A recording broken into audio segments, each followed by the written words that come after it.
Gabay at patnubay. Palatuntunan nagbibigay inspirasyon at talakay sa iba-ibang pangyayari sa loob at labas ng ating bansa. Gagabay sa mga taong nangailangan ng patnubay sa kanilang mga suliranin sa buhay. At ngayon, narito ang inyong program host, ang Mindoriyong Midnight Boy, Kuyang Arnold Aceveda Namuko.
Habang mabigyan naman ang may 110 mga trabahador sa barangay.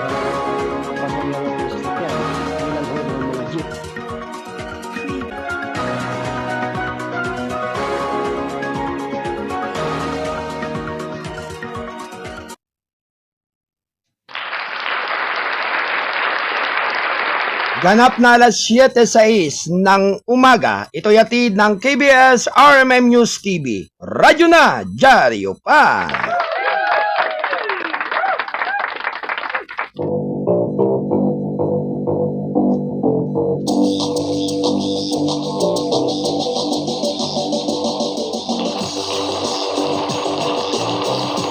Alright, Luzon, Visayas at Mindanao.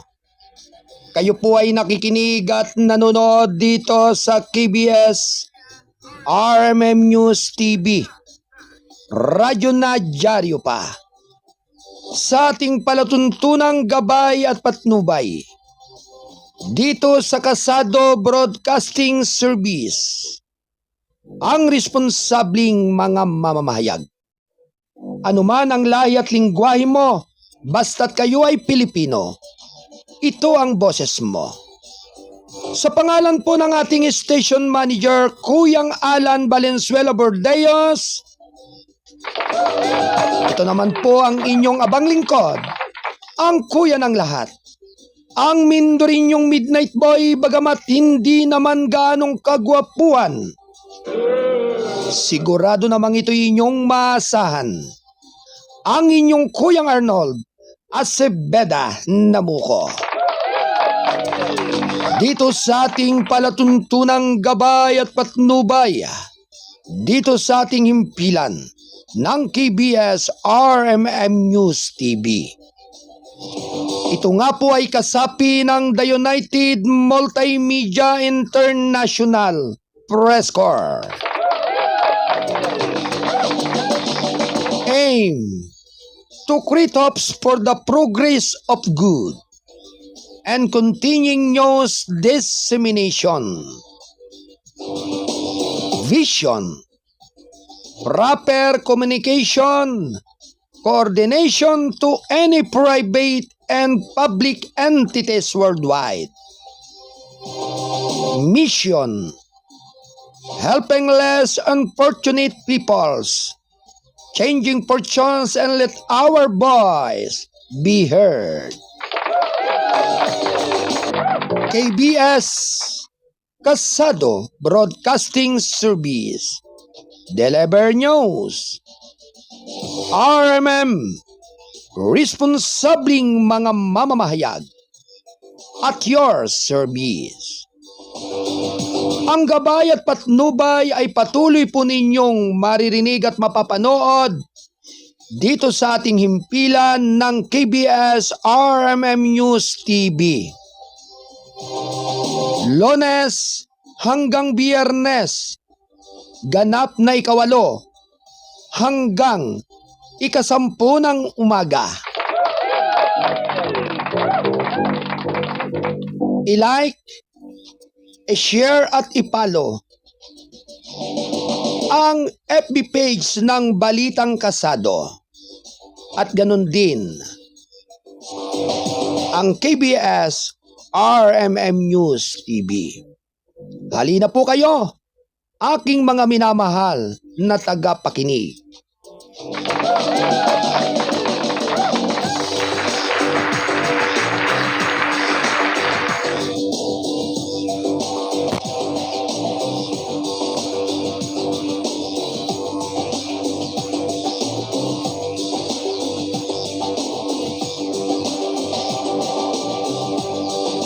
Okay!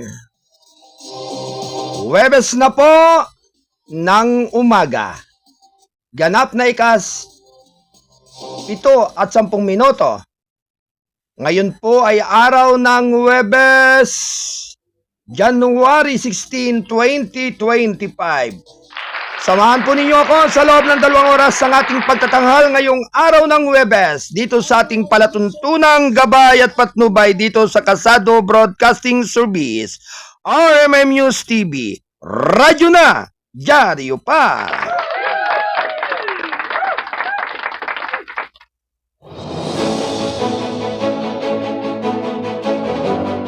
Alright, magandang umaga po sa lahat ng ating tagapakinig at taga-subaybay ng ating palatuntunang gabay at patnubay.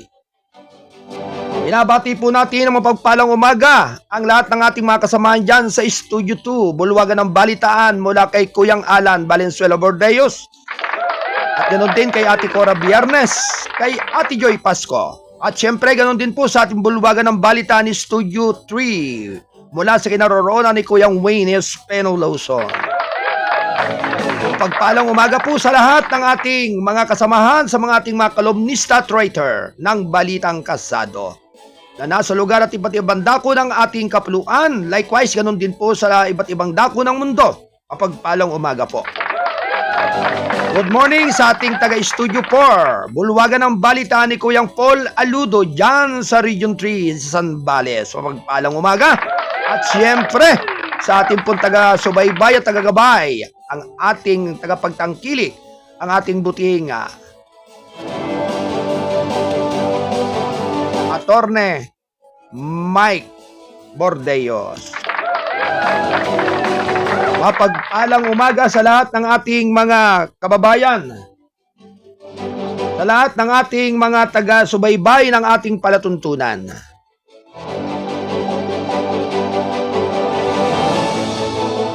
Alright mga Kasado Patroller, standby report.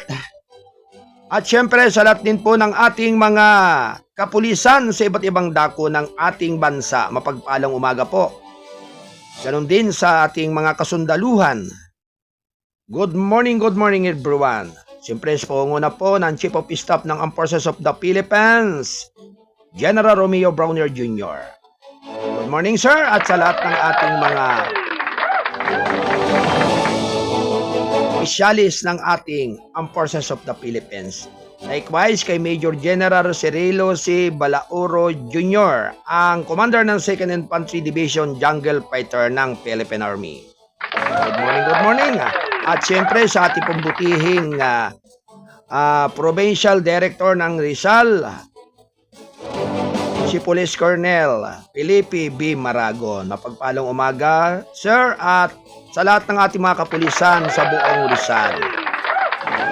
Magandang umaga po at good morning din sa ating Regional Director ng Region 4A Calabarzon, Brigadier General Paul Kenneth Tuhay Lucas. Magandang umaga po. At ganoon din sa mabuting tanggapan ng ating PIO Chief Public Information Office, RA Calabarzon, Lieutenant Colonel Chita Del Gawira. Magandang umaga po sa lahat ng ating mga taga-subaybay. Naway ang araw na ito ay maging bahagi ng kalakasan ng inyong pangatawan at magkaroon ng ibayong tagumpay sa lahat ng inyong mga gawain sa araw na ito. Naway ang lahat ng ating mga kapatid na dumaranas ng iba yung pagsubok sa buhay at mayroong mga bagay na pinagdadaanan sa panahong ito'y lagi po kayong magdasal at madalangin sa ating dakilang Maikapal, sapagkat siya lamang ang ating tanging sandigan sa mga panahong nasa kagipitan. Sabi nga'y siya ay napakabuti para sa lahat ng mga nilalang. Anyway, sa lahat po ng ating mga taga-subaybay, lalong-lalo na po sa ating mga senior citizens, kinakailangan po ay iba yung pag-iingat sa kalusugan at lalo na po yung mga may mga maintenance, lagi po ninyong pangalagaan na ito po ay lagi ninyong maiinom araw-araw ayon sa ipinagkaloob sa inyong instruksyon ng inyong mga doctors. Yan. Siyempre, ganun din po sa mga kabataan. Huwag masyadong madala o madarang sa anumang uri ng impluensyang lagi ninyong nakikita doon sa mga social media. Yan. Lalo na doon sa mga mag-aaral. At sabi nga po na banggit natin kahapon, yung sinasabing Senate Bill number 1979. Kagyat namin kailangan ng inyong tulong sa pagpapalaganap ng balita tungkol sa isang malalim na hinggil sa isang panukalang batas na maging batas sa ating Senado.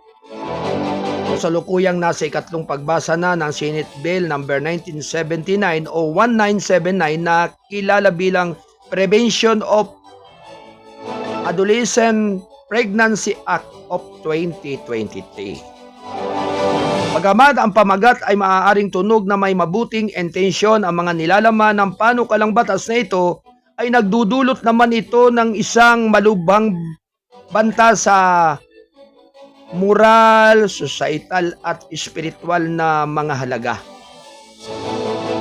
Ang mga may akda ng panukalang batas ay may level na ito bilang isang anti-10 pregnancy bill, ngunit nakatago sa loob ay isang kurikulum na tinatawag na comprehensive sexuality education. Ito yung tinatawag na comprehensive sexuality education ayon sa UNESCO. Technical Working Guide ito ay batay sa isang kurikulum na kinabibilangan ng pagtuturo sa mga bata na 4 na taong gulang pa lamang tungkol sa masturbasyon ng bata, pagpapakilala sa mga 6 na taong gulang na konsepto ng mga kasiyahan sa katawan sa pamamagitan ng 5 pandama paggigiit na sa edad na 9 na taon ang mga bata ay may sariling mga karapatang sexual.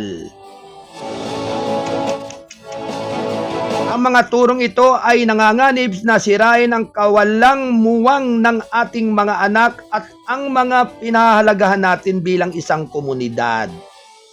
Tinatanggal din ito ang karapatan ng magulang.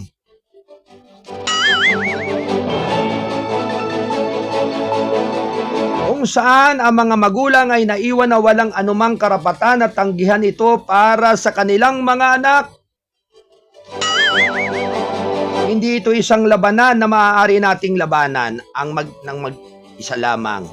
Kailangan natin ang inyong tinig, impluwensya, kahandaan tumayo sa lahat upang itaas ang kamalayan tungkol sa mga implikasyon ng panukalang batas na ito.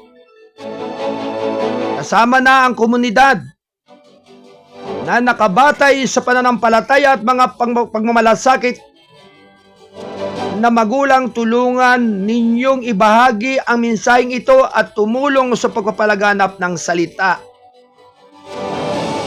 Kung tutol kayo sa pagpasa ng Senate Bill number 1979 o 1979 dahil ito ay pambababoy sa mga kabataan upang maagang ipayag ang panuntunan sa pagkikipag-sex. Talagang may sayad talaga ang nakaisip nito. Wala ba kayong apo? Wala ba kayong anak na babae o maliliit? sa mga walang kamuwang-muwang na mga kabataan na ang tanging nasa isip lamang ay maglaro. Paggaling sa eskwelahan. Tapos, kinakailangan pong ito ay pag-aralang mabuti ng mga taga-DepEd. Lalong-lalo na po sa mga guro na ang tanging inaasahan ng mga kabataan at ng mga magulang ay ang maturuan sila ng tamang landas at tamang pag-uugali. Kung ang kababuyan ang siyang laging iiral sa kalipunan ng ating sambayanan, paano na kaya na maiiwasan at maipapatupad yung pagsugpo doon sa mga manyak o manyakes? Ayan ako mga kababayan, isip-isip naman po kayo para ang bagay na ito ay huwag magkaroon ng iba yung impluensya sa kanino man, lalong-lalo na nga sa ating mga kabataan. Kaya nga may batas tayong 7610 o 7610 bilang paggalang. Huwag abusuhin ang kabataan. Bakit itong Senate Bill number 1979 na ito ay nais pang ipalaganap o ipatupad ang batas na ito? Kaya ang tinig ng ating sambayanan, ang damdamin, ang pulso ng bayan. Ang siyang higit na dito ay inyong isaalang-alang at isalalay upang huwag magkaroon ng anumang ikasasama sa mga interes ng kabataan, na lalo na nga na katulad nga na sabi ngay walang nasa isip kundi ang mga ito'y mag-aral, magpursigi upang matuto at magkaroon ng mabuting edukasyon patungo sa kanilang nilalandas na buhay. Kung ang laman ng isip ay sexuality, paano na? Ano pa ang mayroon na maaaring igalang? Okay lamang po kung nasa tamang edad, sana. O mga edad 15 pataas, pwede na rin yan, kahit na medyo minor. At karamihan talaga nga sa mga edad na 15 anyos, marami po ang nagiging isyo na karaniwan ay nabubuntis habang sila ay nag-aaral, at yun po ay sa kawalan na ng pag-iingat o kawalan na ng palaala ng magulang para ang kanilang mga anak. Sabi nga, kung hindi man handa, batid naman po natin na ang bagay na ito ay nakakapagbigay ng isang halimbawa o idea kahit kanino. Pero hindi naman po dapat at tama sana na ang batang murang isip, walang kamuwang-muwang sa mundo, ay inyong hihikayatin ukol dito sa Senate Bill number 1979. Ito nga po ay ang tinatawag na Comprehensive Sexuality Education o Anti-Teen Pregnancy Bill. Wow, talaga. Ang nakaisip talaga ng bagay o batas na ito o nais ipasa ay talagang walang malasakit doon sa kabataan. Oo, tama nga po na ang lahat ay dumarating sa bagay na iyan, na ikangay humahantong sa sexuality. Pero yun po ay depende kung nasa tamang edad at nahahanda na sa panahong iyon, at hindi naman sa mga panahong ganito na katulad ng mga minor na edad na 4 na taon, 6 na taon o hanggang 9 na taon.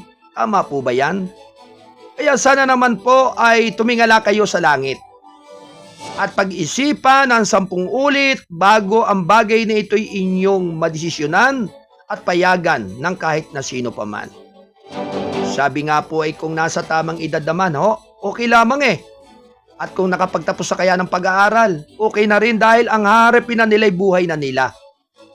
At yung gumagawa ng batas mong ito o nakapirma o may lagda sa batas na ito ng Senate Bill 1979 ay hindi rin po nag-isip ng masyado. Kaya nga'y padalos-dalos din. Anyway, ang oras, alas 7:24 ng umaga. Ito'y atid ng Balitang Kasado, ang payagang balanse at totoo, national newspaper. Ito ay kasapi ng The United Multimedia International Press Corps. Alright, good morning kay Kabayan Readers Back. Thank you for watching, Kabayan. Oyang Rudy, magandang umaga sa inyong lahat diyan at sa lahat po ng ating mga kasamahan na mga responsabling mamamahayag dito sa lalawigan ng Rizal. At syempre, ganoon din po sa ating mga kasamahan sa national, yan, sa National Capital Region. Likewise, sa buong Luzon, buong Visayas at Mindanao. Mapagpalang umaga po sa inyong lahat.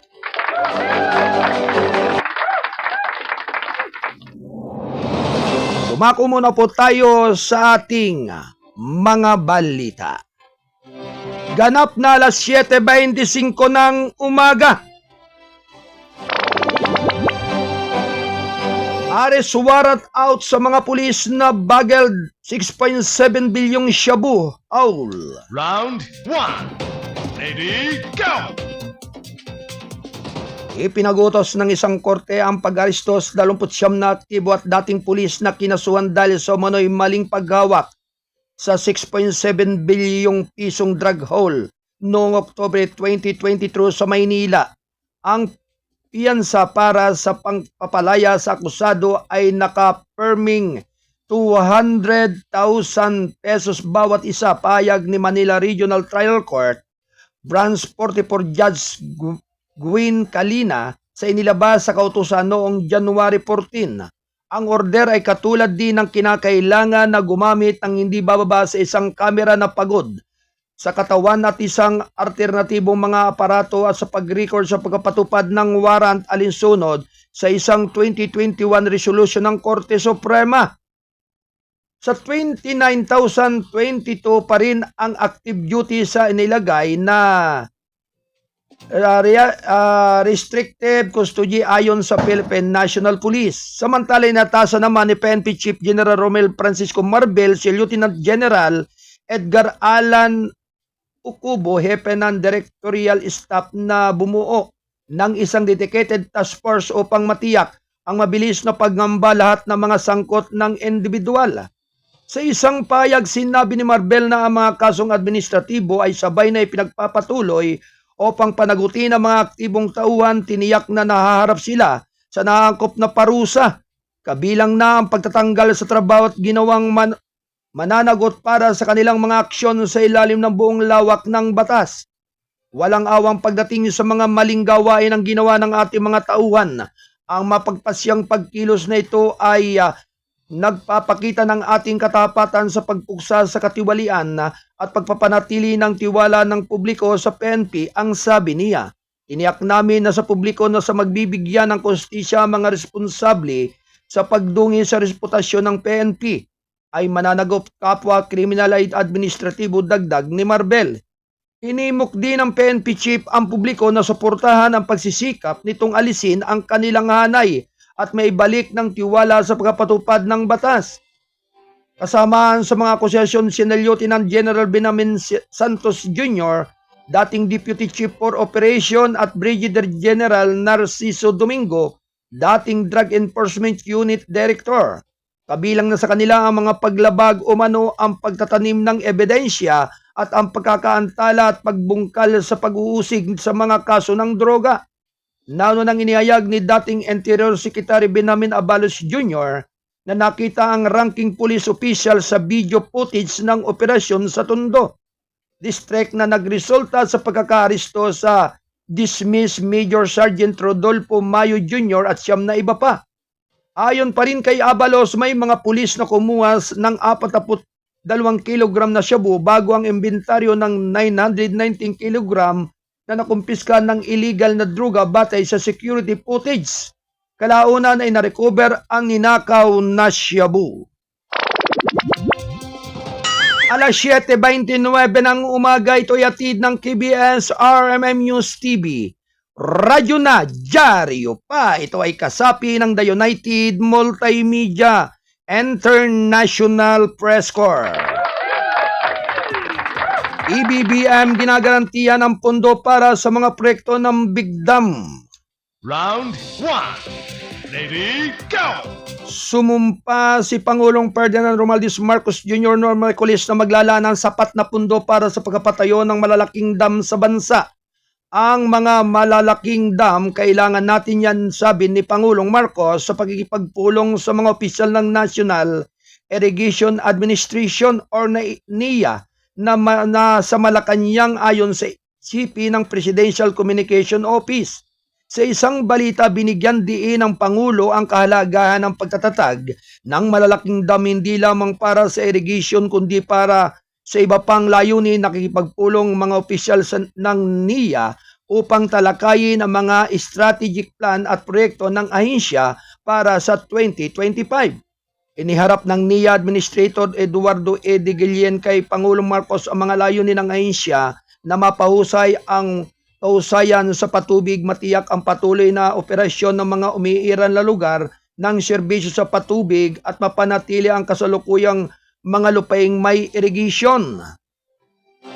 Ayon pa rin kay Guillen, may plano ang NIA na pagandahin ang service road sa kahabaan ng irrigation canal sa ilalim ng 2025 program activities and projects ng NIA. Pag naglaan ang ahensya ng humigit kumulang na 20.84 bilyong piso para sa pump irrigation sub-program at 7.88 bilyong piso para naman sa stage 2 ng Ilocos Norte, Ilocos Sub-Abra irrigation project. Mga 2.49 bilyong piso ang ilalaan para sa Balog Multipurpose Project Phase 2 sa Tarlac, habang 99.9 milyong pisong halaga naman ang gagamitin para sa Special Irrigation Sub-Program.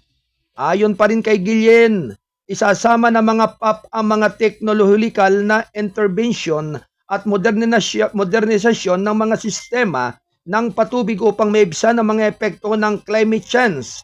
Ayon pa rin kay Pangulong Marcos, may sapat na ipon ang gobyerno para punduhan ang mga proyektong patubig na napansin na nasa paligid ng 22.882 bilyong piso ang 2025 General Appropriation Act.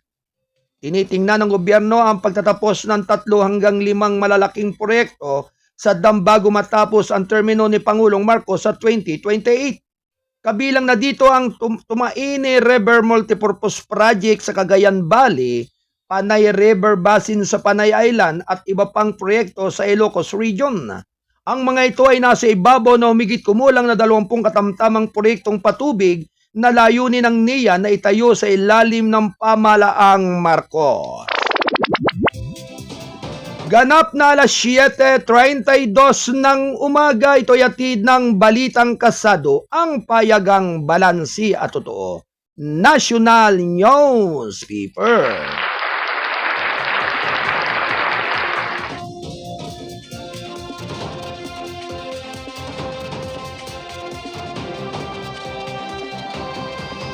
Samantala, tuloy-tuloy lamang po ang ating balitaan tol. Kasado Patroller, a standby report makaraan ng ilang pagbabalita. Mga Pinoy na nakatanggap ng mahigit 6 million text 600,000 call scam sa 2024. Round 1. Ready, go! May mahigit na 6 na milyong scam text na mahigit 600,000 scam calls ang naitala sa Pilipinas noong nakaraang taon na may datos sa nagpakita ang mga mapanlinlang na komunikasyong ito. Tumaas kada quarter sa media briefing Miyerkules ng Cybercrime Investigation and Coordinating Center at trust tech firm na Googlelock. Sinabi ni Googlelock Country Head Mel Megrino na ang mga numero ay batay sa data sa nakulikta sa pamagitan ng Hostcall mobile application nito. Sa kabuuan ay tala ng Hostcall application ang 6,157,517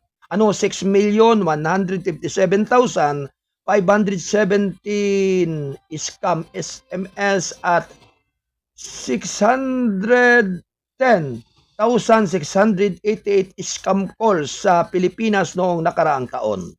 Ipinakita ng data ang mga tawag sa scam na ito ay nadagdagan habang umuunlad ang oras na may huskol na paglag ng 108,157 na tawag sa unang quarter ng 2024 na tumaas sa 135,535 sa pamamagitan ng ikalawang quarter. 165,000 naman 236 sa pamamagitan ng ikatlong quarter at 1,760 sa pamamagitan ng ikaapat na quarter. Tumaas din ang SMS scam na umabot sa 1,143,268 ang nalalag sa unang quarter, 1,288,811 sa second quarter, at 1,000,000 naman 645,470 sa third quarter at 2,079,968 sa fourth quarter ng nakaraang taon. Mula sa mga mapanlilang na text message na ito na itala ng huskol ang 16,553 na mapanganib na mga link sa internet na ang karamihan ay mga paanyaya na magdirehistro para sa mga online na serbisyo, promotion, siguro, pagiging miyembro ng laro, mga serbisyo sa pananalapi, pautang at mga gantimpala. Ang iba pang mga nangungunang mapanganib na link ay ang mga online shopping scam, kay nahinala ng mga kahilingan sa pagbabayad ng mga scam na may kaugnayan sa trabaho. Sa nasabing briefing, sinabi ni CICC Executive Director Undersecretary Alexander Ramos na ang mga mapanlinlang na text at tawag ay kadalasang simula sa scam attacks. Bilang tugon, sinabi niya ang anumang mga mensahe na naglalaman ng mga link o iba pang mga attachment ay ipinagbabawal na ipadala ng mga kumpanya ng teknolohiya sa pananalapi, mga kumpanya ng telekomunikasyon at iba pang mga kaugnay na partido. Mayroon kaming patuloy na mga anunsyo kasama ang fintech at telcos at walang telco o fintech na nagpapadala ng mga mensahe na may mga attachment. Pinagbabawal na yan sa policy, bibigyan ka lang nila ng mensahe kung ano ang gagawin, hindi click ng link, sabi ni Ramos. Bukod sa paggamit ng mga phishing cell tower na direktang tinutulak ang mga scam SMS na ito sa mga telepono ng mga tao, isa pa aniya sa pangunahing pinagkukunan ng mga scam na ito ay ang mga social media platform.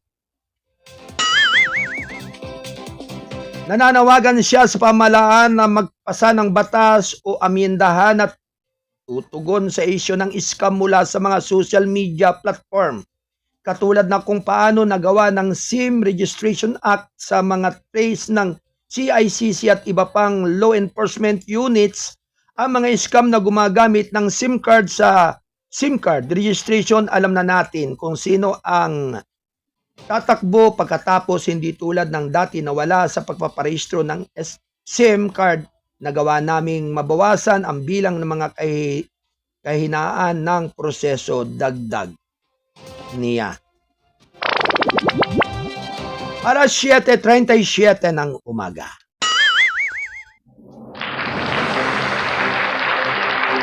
Ito ay atid ng balitang kasado ang payagang balansi at totoo. National Newspaper. Samantala, mga Pinoy nakatanggap ng mahigit 6 milyong text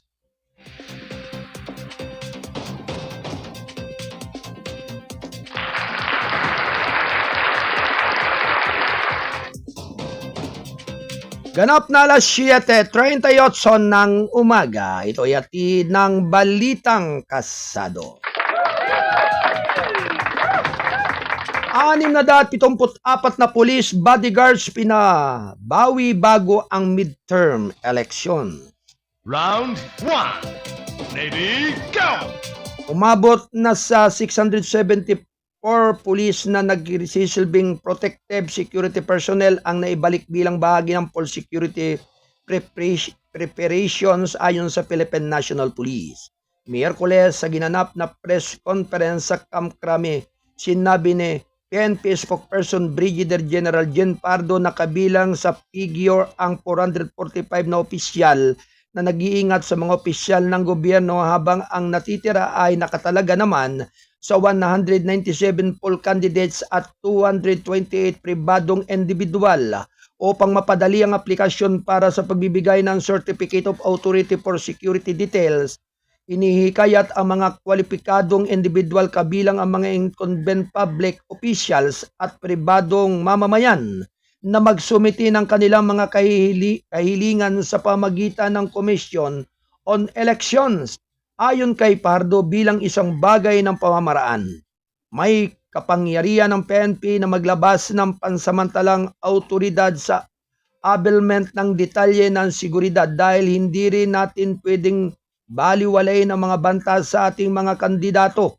Sa loob ng isang hindi may paliwanag na panahon ng 30 araw, bibigyan namin sila ng pansamantalang autoridad upang magamit ang detalye ng seguridad. Ang mga ito ay susuriin ng Region Joint Security Control Center na pagkatapos ay magbibigay ng rekomendasyon sa COMELEC habang hinihintay naman sa pag-issue ng Certificate of Authority na mapahintulot sa kanila na magpapahintulot sa kanila na mag-abil ng security details. Ang sabi niya ayon kay Fajardo.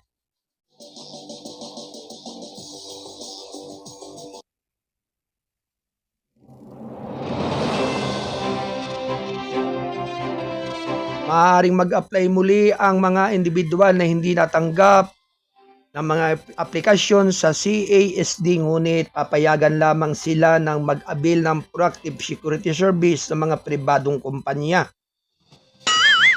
Ang mga protection agents na ito ay dapat may lisensya at dapat ay employed sa ilalim ng mga pribadong ahensya. Maliban doon, hindi maaaring magtrabaho bilang bodyguard ang mga pribadong individual. Sa panahon ng halalan, dagdag pa niya, ang bawat individual, kandidato man o hindi, ay pinapayagan lamang na magkaroon ng 2 protective security personnel. Umaabot na sa 85 katao ang nahuli sa ngayon mula nang simulan ang ganban para sa 2025 midterm election sa January 12. Anong January 12? Ayon kay Pardo, kabilang sa mga naresto ang 78 civilian, 3 security guards, 2 miyembro ng Armed Forces of the Philippines, 1 government worker at 1 opisyal ng Bureau of Corrections. Aniya, 86 na baril din ang nakumpiska ng mga pulis sa nakadeploy sa 6,327 checkpoints sa buong bansa. Batay sa seksyon 84 ng COMELEC Resolution number 11067, kailangang makipag-coordinate ang lahat ng checkpoints ng COMELEC sa local election officer at ang mga ito ay dapat nakatayo sa mga lugar na may maayos na ilaw.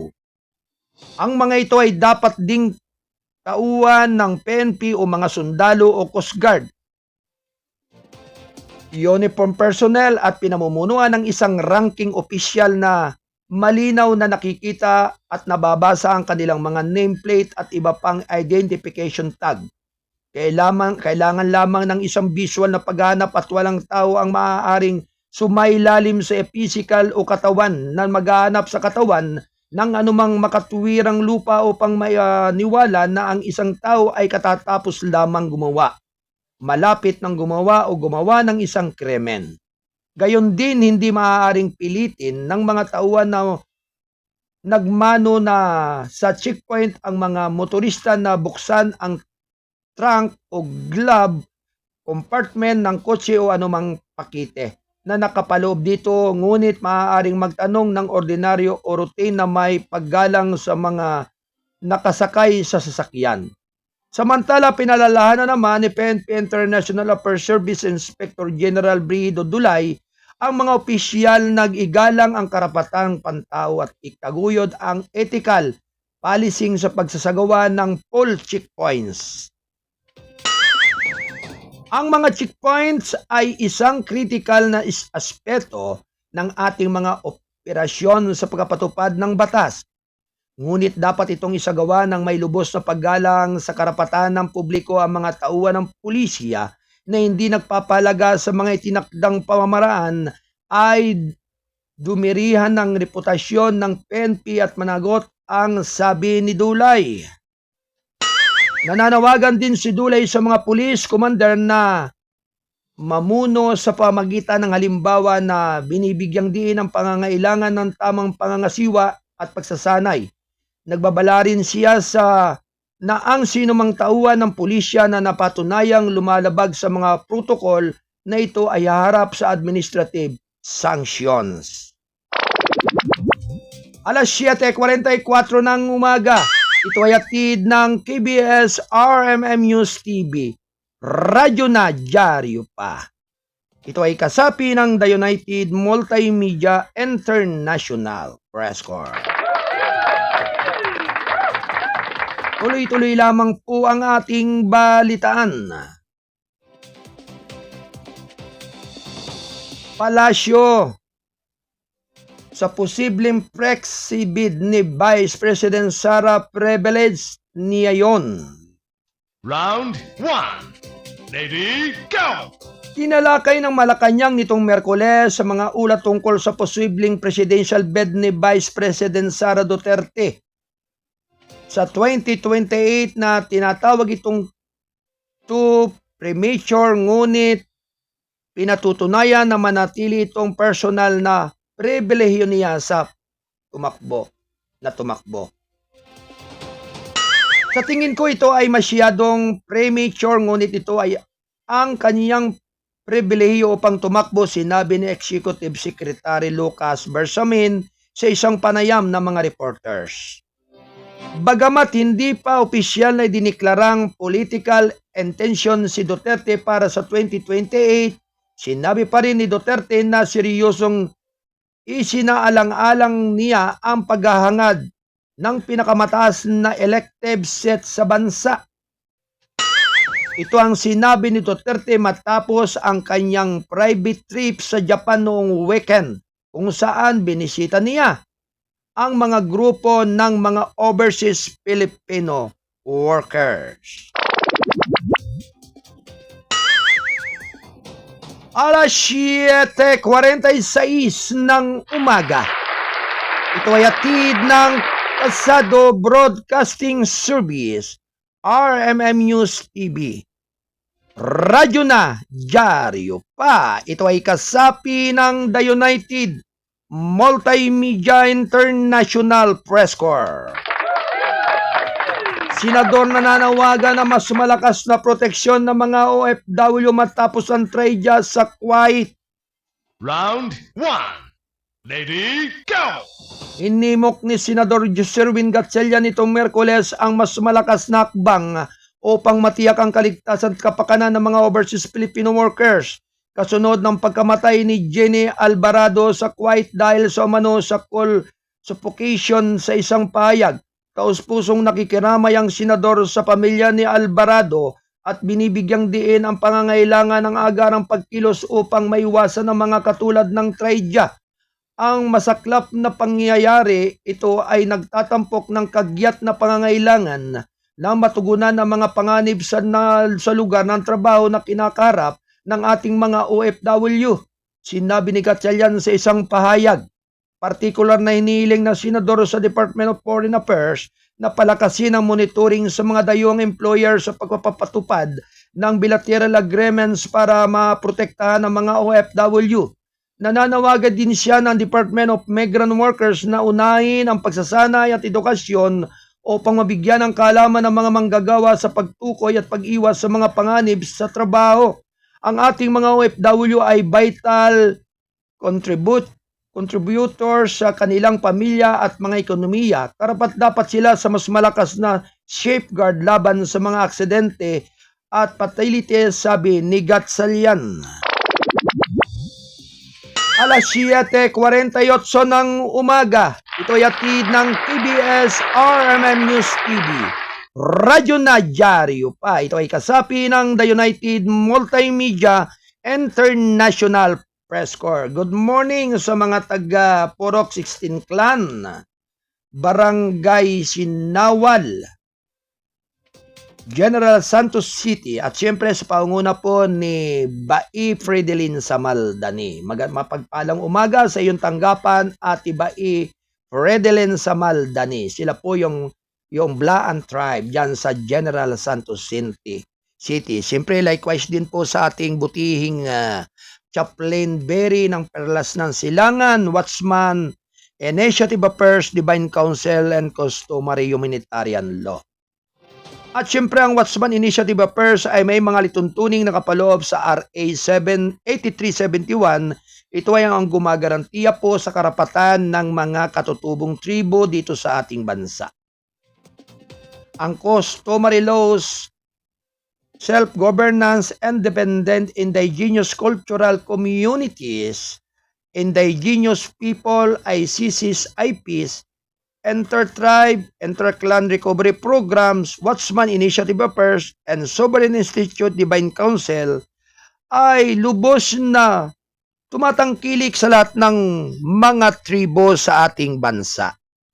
Partikular na po ang tribong Blaan, ng tribong dyan sa Mount Oba, yan, ganon din po yung mga tribong Aita, Dumagat, Mangian, at mga Badyaw, yan.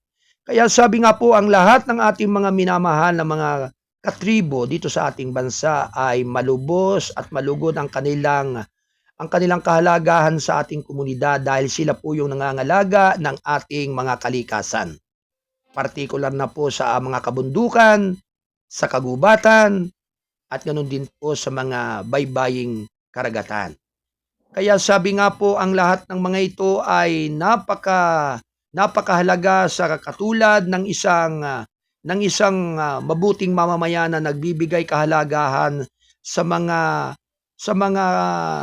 kasipagan ng mga magbubukid. Kaya sana naman po sa lahat ng ating mga kababayan na sa ngayon po ay patuloy ang kanilang pakikiugnay sa lahat ng ating mga katutubong tribo dito sa ating bansa, sana naman po ay huwag maabuso o abusuhin ang karapatan ng ating mga tribe. Likewise, sa lahat po ng ating mga nanunungkulan sa lokal at national government. Ito po ay isang mahalagang mensahe mula sa ating mga tagapagtangkilik at taga-subaybay ng palatuntunang gabay at patnubay. At syempre, binabati po natin ng magandang umaga rin si Prince Abdul Kiram. Yan, magandang umaga sir at sumaiyo ang kay gandang umaga. At siyempre ganoon din kay Kuyang Stephen Sabate. Yan, mapagpalang umaga po sa lahat ng mga opisyalis ng ating friends. Abdul Kiram Rakman. Yan. Arakman Kiram. Yan. Si Prince Kiram, Prince Abdul, oo, talaga nagkakamali ang inyong kuya nga, si Prince Kiram, si Prince Abdul Kiram Rakman, yan, magandang umaga po sa inyong lahat. Ganap na alas 7:52 ng umaga, PH, itataas ang issue ng monster ship ng China sa January 16. Ngayong araw na ito, bilateral met. Round 1. Ready, go! Nakataktang itaas ng pamahalaan ng Pilipinas ang kanilang mga lalanin sa mga kamakailang pangyayari sa West Philippine Sea. Kabilang na ang pag-deploy ng Beijing ng tinatawag nitong monster ship malapit sa Zambales. Sa nakatakdang bilateral meeting ng dalawang estado, Huwebes, kinumpirma nitong Miyerkules ni Foreign Affairs Secretary Enrique Manalo na gaganapin ng dalawang estado ang bilateral consultation mechanism. Meeting ng Pilipinas at China ngayong January 16 na si Undersecretary Maria Teresa Lasso ang pinuno ng delegasyon ng Pilipinas. Sa tanong kung igigiit ng Maynila ang Beijing na ilalabas ang 541 talampakan nitong Coast Guard vessel malapit sa Zambales, sinabi ni Manalo, tiyak na itataas natin ang mga alalanin na mayroon tayo kabilang na iyan. Samantala sinabi ni Manalo na hindi niya ihahatol ang huling resulta ng BCM bagkos ay layunin nito ang pagsulong ng kooperasyong sisikapin aniya ng dalawang pamahalaan at tingnan kung paano sila makikipagtulungan sa ilang lugar kabilang na ang on-environment at maging sa pamagitan ng posibleng pagtutulungan ng Coast Guard to Coast Guard. Dahil hinihiling na magdetalye, sinabi lamang ni Manalo na umasa ang dalawang foreign affairs ministries na makakita ng means of cooperation and undertakings of positive activities sa pamagitan ng dalawang Coast Guards. Pero kailangan magkasundo yan sa Memorandum of Understanding ng dalawang Coast Guards. Pero cooperative naman, siyempre ang nature ang sabi niya. Una nang sinabi ng National Security Council na hindi kinukonsente ng Pilipinas sa mga illegal na aktibidad ng Chinese Maritime Forces sa loob ng karagatan ng Pilipinas dahil kinumpirma nito na ang CCG vessel 5901 na binansagang monster ship dahil sa laki nito ay patuloy na kumikilos ng illegal sa loob ng exclusive economic zone ng bansa. 5 minuto bago mag-ikawalo ng umaga. Ito ay hatid ng Balitang Kasado, ang payagang balanse at totoo, National Newspaper.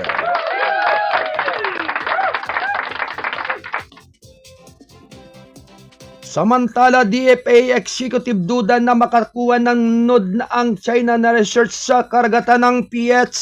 Round 1. Ready, go! Dudangin ang isang opisyal ng Department of Foreign Affairs na maaaring humingi ng pahintulot ang China sa Pilipinas na pagsasagawa ng marine scientific research sa loob ng teritoryo ng huli. Ito ang payag ni DFA Undersecretary Eduardo de Vega sa public inquiry ng Senate Special Committee on Philippine Maritime and Admiralty Zone sa submersible dan nang nakarecover kamakailan sa karagatan.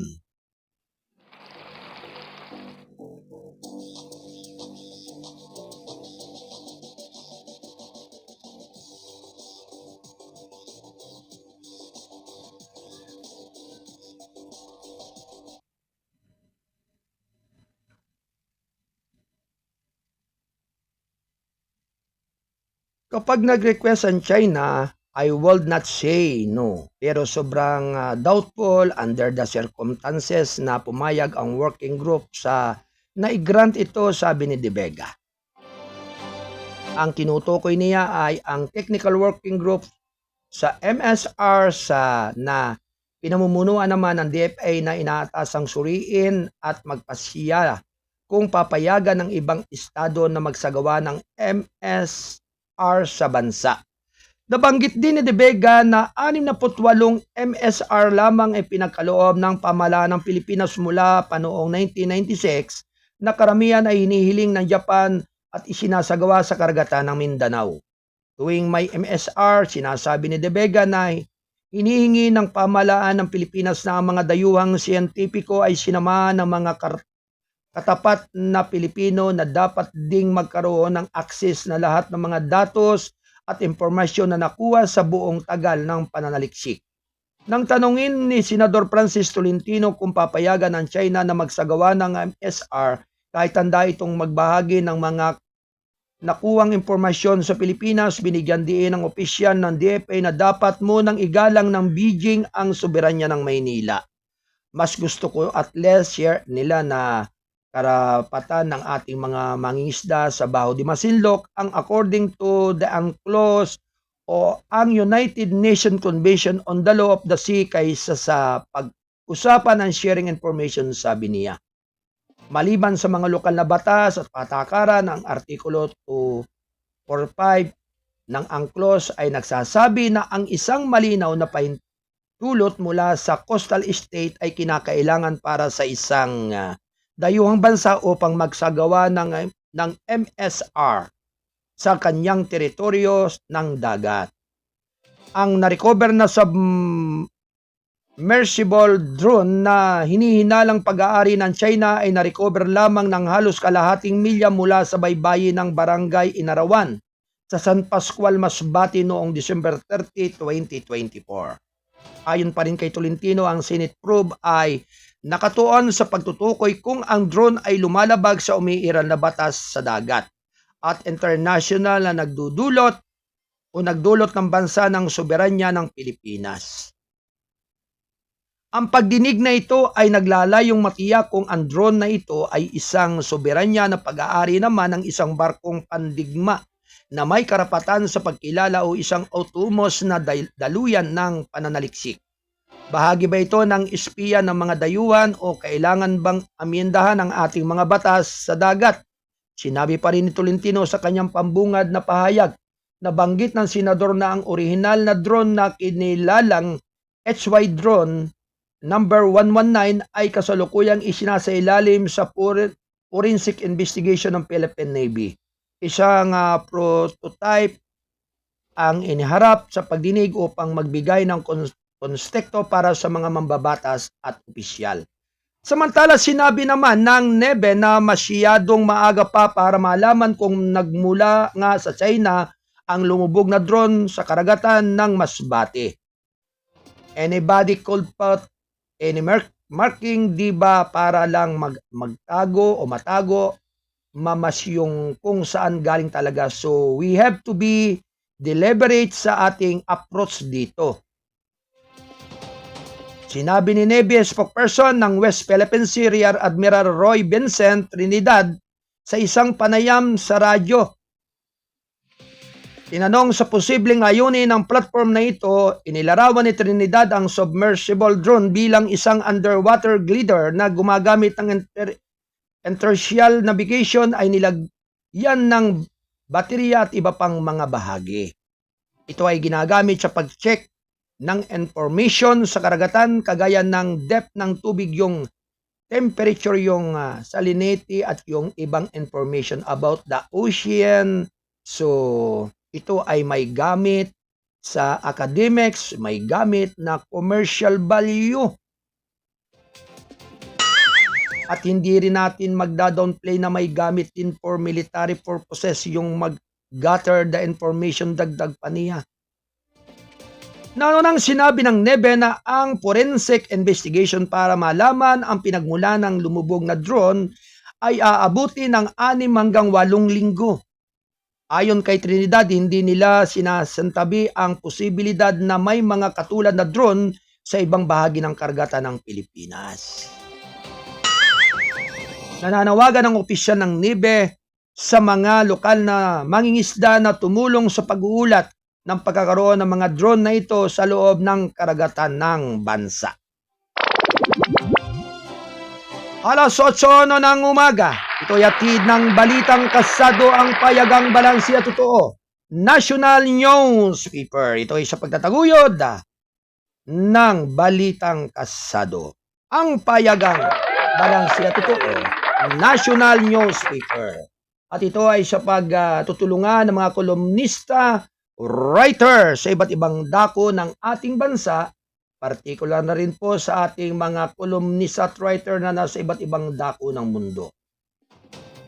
Mapagpalang umaga kay Kuyang Gilier Valencia, si Pastor Gilier Valencia, ang ating correspondent na nasa area naman ng lugar ng Georgia, USA. Likewise, ganun din sa ating butihing correspondent na nasa area naman po at lugar ng Canada, si Kuyang Julius Periol. Siyempre, ganun din kay Atelyn Gabiana, ang ating kasado patroller na nasa lugar ng Taiwan. Kamusta ka na, Atelyn? Diyan sa area ng iyong kinaroroonan.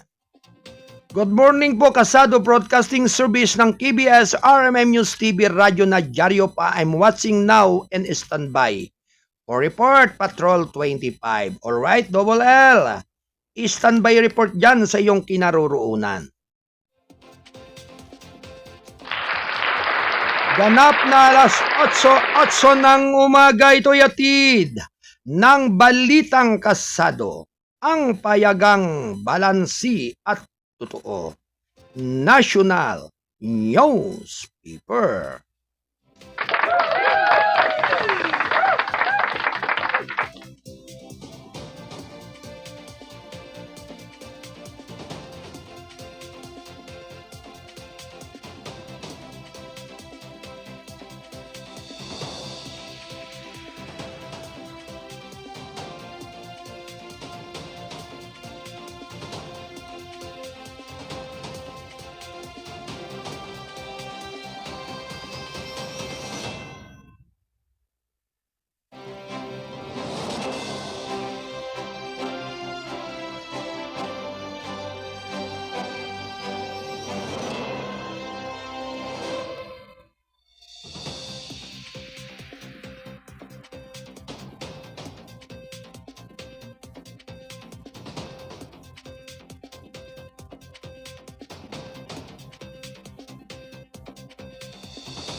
Ganap na alas 8:07 ng umaga, ito'y atid ng Balitang Kasado, ang payagang balansi at totoo, National Newspaper. Bigyan po natin ang daan ang pagulat ng ating Kasado Patrol na nasa lugar ng Cavite. Alright, Kuya Lando Luto, standby report. Kasado Patrol report.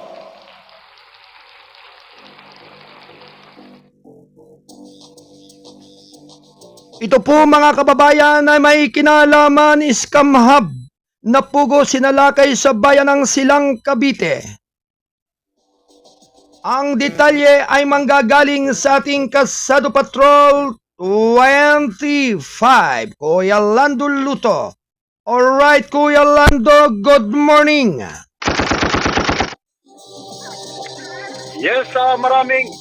Maraming salamat. Good morning, Colonel. Alright, good morning Kuya Lando. Okay, paliwanag mo yung ukol sa pugo na yan. Ug scam hub na pugo sinalakay sa bayan ng Silang Cavite. Alright Kuya Lando, go go. Yes, Colonel, correct ka dyan. At sinalakay ang scam hub na pugo dito sa bayan ng Silang sa lalawigan ng Cavite. Ang sinalakay ng pinagsanib persa ng Criminal Investigation and Detection Group, CIDG, kasama ang Presidential Anti-Organized Crime Commission, POCC, na pinagsanib persa nga ito ang dalawang nasabing ahensya sa isang resort dito sa bayan ng Silang Cavite o sa Barangay Lalaan Dos, dito nga sa bayan ng Silang Cavite, Kuya Arnold. Doon sa isinasagawang surprisang raid, tumambad ang mga pinaghinalang pugo o Philippine Offshore Gaming Operation kung saan aabot sa 29 na mga individual na mga dayuhan ang natuan. Anim dito, Kuya Arnold, ang mula sa Myanmar, Indonesia, at 22 naman ang mula sa China or mga Chinese na naman to, Kuya Arnold. Kagad naman na nagbaba ng mission order ang Bureau of Immigration BI laban sa mga nahuling mga dayuhan. Sa ngayon, Kuya Arnold, patuloy pa isinasagawa ang investigasyon tungkol sa nasabing scam hub na illegal na pugo. Maging ang pamunuan ng nabanggit na resort hanggang sa kagabi, inaalam na ng mga otoridad kung sino ang may-ari ng nabanggit na resort. Kuya Arnold, alam kaya ito ni Mayor Tid Carranza, ang mayor ng bayan ng Silang Cavite? Nagtatanong po, Kuya Arnold, tayo. Yan ay alam na. Kaya nga sabi nga minsan may pagka-invisible minsan eh. Yang katulad ng pugo, siyempre malaking source yan, kaya kinakailangan talaga yung mga pugong yan ay huwag na makapagtago kahit nga sa kapugiran, sa palayan, di ba? Kuyang Lando, kilala ang pugo sa pugo, di ba? Ang pugo magaling magtago, di ba? Yes, correct. Kaya nga ito, Kuya Arnold, nagtatanong ang sambayan ng Pilipino o yung sabayan ng Silang Cavite kung alam kayo ito ni Mayor. At sa ngayon, Kuya Arnold, at wala pang reaksyon ang nasabing alkalde ng bayan ng Silang Cavite.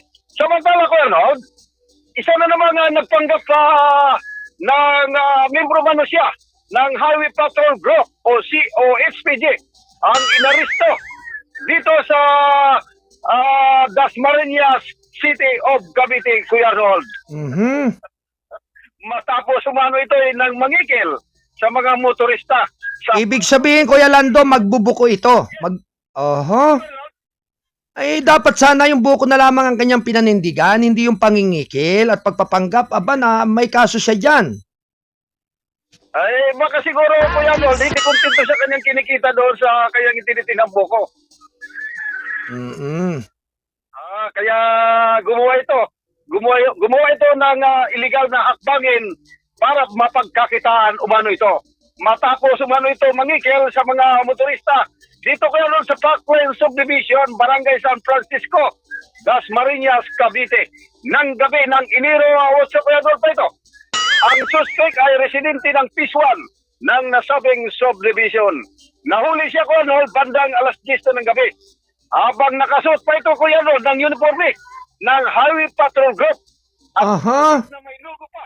Yes, Ronald. Talagang nagpanggap nga talaga siya at saka yung pamimiking yan, aba ay malaki ang kanyang kakaharaping problema diyan pag nagkataon. Dahil ito nga ay nakasuot pa ito ng uniforme ng SPG or Highway Patrol Group at nakajakit pa ito ko na may logo ng NBI.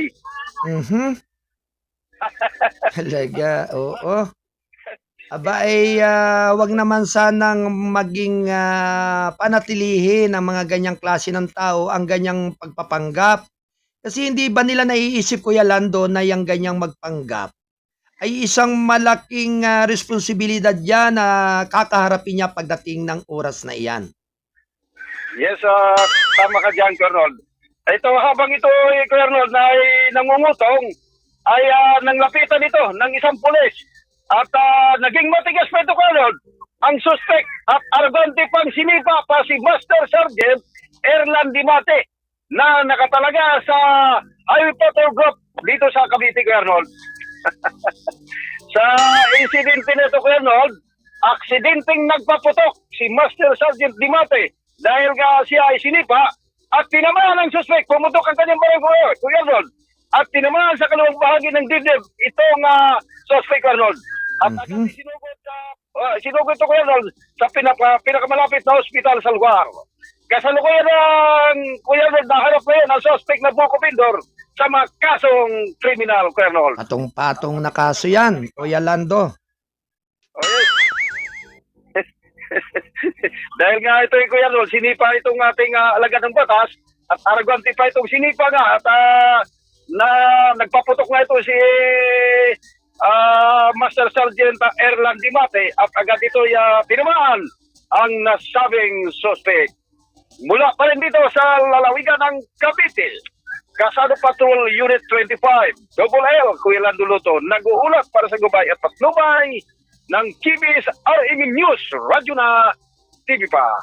Maraming salamat. Back to you, Colonel. Alright, maraming salamat sa pag-uulat ng ating Kasado Patrol 25 mula pa rin dyan sa area at lugar ng Cavite, dyan sa Calabarzon. Kuyang Lando Luto. Thank you, Kuya Lando.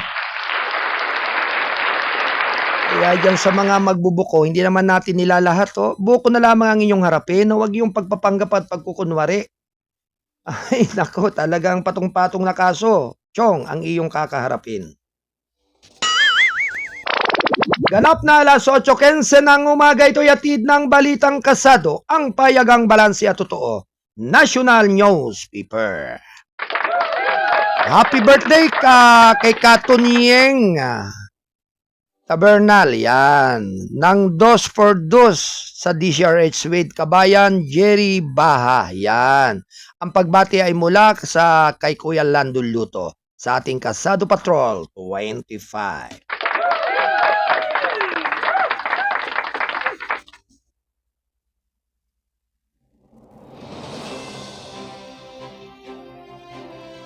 Wala nang kakayahan ng mga Red na guluhin ang 2025 polls ayon kay Ejercito.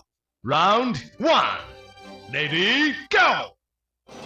Samantala ayon sa Philippine Army, wala nang kakayahan ng mga komunistang insurhente na guluhin o impluwensyahan ang 2025 midterm elections sa kasalukuyang estado ng NPA. Ito ay wala nang kakayahan para maimpluwensyahan ang takbo ng nalalapit na halalan ngayong taon. Ito ang mensahe ni Army spokesperson Colonel Louis De Maala sa mga reporters Martes ng gabi. Ang tinutukoy ni De Maala ay ang mga naunang ulat kung saan nagtagumpay ang pinagsamang pagsisikap ng militar at sibilyan na buwagin ang 88 sa 89 na larangan ng gerilya ng BHB sa buong bansa na nag-iwan lamang ng mahinang guerrilla front na operational pa rin Sa kabila nito, nananatili niya ang alerto ng mga army units sa larangan ng magsasagawa pa rin ng internal security operations upang matiyak na maging mapayapa at maayos ang eleksyon ngayong taon. Wala po tayong let up na gagawin at patuloy natin tutugisin ang mga natitirang mga leader ng armadong grupo, sabi ni Di Maala. Dahil naputol-putol na ang BHP, hinimok ni Di Maala ang lahat ng natitirang mga insurhente ng komunista at ang kanilang mga kaalyado na agad sumuko, magbaba ng kanilang mga armas at mag-ambag sa mga inisyatibong nakatuon sa pambansang kaunlaran. Ganap na alas 8:17 ng umaga, ito'y atid ng Balitang Kasado, ang payagang balanse at totoo. National Newspaper.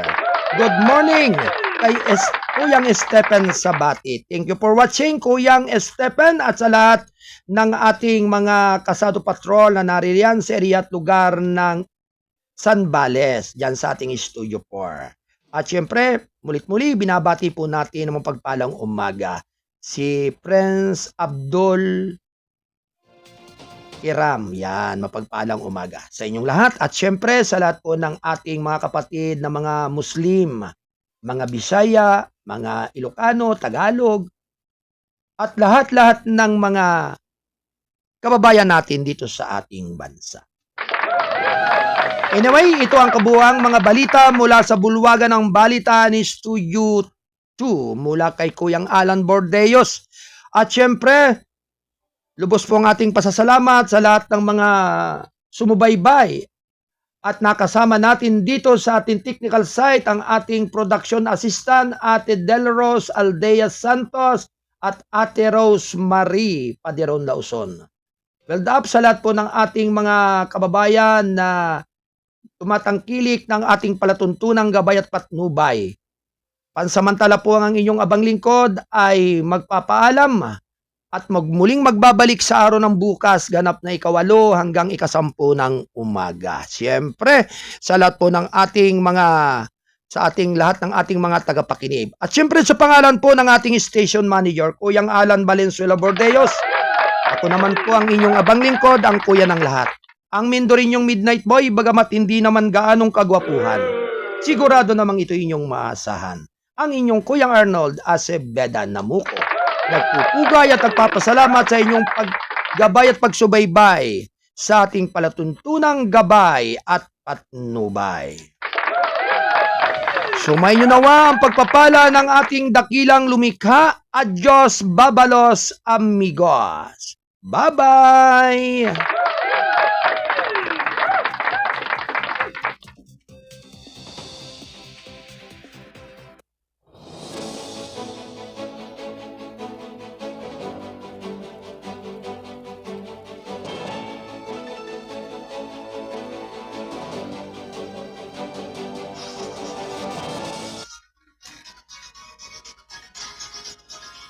Habang nabigyan naman ang may 110 mga trabador sa barangay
Habang mabigyan naman ang may 110 mga trabahador sa barangay.